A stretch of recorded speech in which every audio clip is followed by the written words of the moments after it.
जया बच्चन नए जमाने के मीडिया यानी कि पापराजी कल्चर को चाहे हैंडल ना कर पाए, लेकिन जया बच्चन की सोच नए जमाने की है और नए जमाने के लोगों की सोच भी इतनी खुली नहीं होगी जितनी कि जया बच्चन की सोच है। जया बच्चन ने रिसेंटली अपनी मॉडर्न सोच के बारे में खुलासा किया और उन्होंने अपनी नाती नाव्या नवेली को लेकर कहा कि अगर उनकी नाती नाव्या नवेली बिना शादी के मां बन जाती है तो इससे भी उन्हें कोई दिक्कत नहीं है। आज की सोसाइटी में कई लोग होंगे जो इस तरह की बात को एक्सेप्ट नहीं करे, लेकिन जया बच्चन ने यह बात कहकर सभी को सोचने पर मजबूर कर दिया है।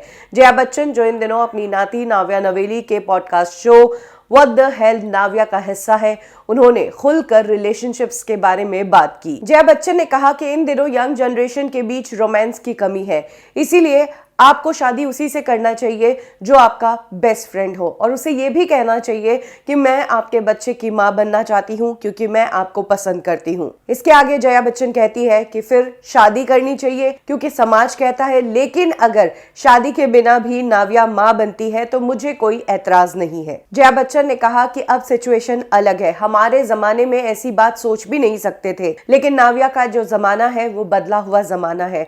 यहाँ पर अगर शारीरिक संबंध बनने के बावजूद आप एक दूसरे को पसंद नहीं करते तो आप चीजों को बदल सकते हैं। उन्होंने कहा अगर किसी रिश्ते में शारीरिक संबंध नहीं है तो वो रिश्ता ज्यादा लंबा नहीं चलेगा। और तो और इस जमाने की सबसे बेस्ट चीज ये है कि आप ट्राई कर सकते हैं, आपके पास हमेशा चॉइस रहती थी, आप डिसीजंस बदल सकते थे, लेकिन तब उस जमाने में ऐसा करना पॉसिबल नहीं था। तो रिश्तों को लेकर जया बच्चन ने ये काफी खुली बात की है। जया बच्चन खुद एक टाइम पर अपनी शादीशुदा जिंदगी को लेकर परेशान तब हो गई थी जब अमिताभ बच्चन की वाइफ होते हुए जया बच्चन और अमिताभ के बीच में रेखा के आने की चर्चा थी और अमिताभ जया से ज्यादा रेखा की तरफ अट्रैक्ट होते थे।